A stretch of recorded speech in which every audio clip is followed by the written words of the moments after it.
Şu an yaşadığın hayat gerçekten sana mı ait? Yoksa henüz fark etmediğin bir matrisin içinde mi dönüp duruyorsun?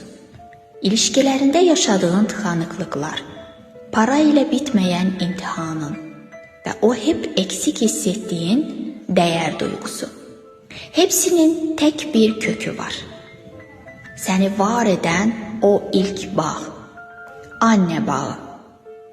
Ama bu sadece biyolojik bir bağ değil. Bu, senin kaderini yazan bir bilinçaltı yazılımı. Eğer hayatın bir kısır döngüye dönüştüyse, aslında kendi hayatını değil, annenden devraldığın gölge hikayeyi yaşıyorsun. Prangalarını kırma vakti geldi. Demartini ve Dispenza metodlarıyla harmanladığım 28 gün sürecek anne matrisi protokolünde o görünmez zincirleri tek tek çözeceğiz. Biz burada sadece dertleşmiyoruz. Senin radikal dönüşümünü, kuantum alanındaki yeni kimliğini inşa ediyoruz.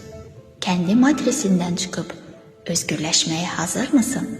28 günlük bu yolculukta sen de yerini al. Detaylar için bana ulaş veya profildeki linke tıkla. Senin gerçek hayatın bu yüzleşmenin hemen ardında bekliyor. Sevgiler.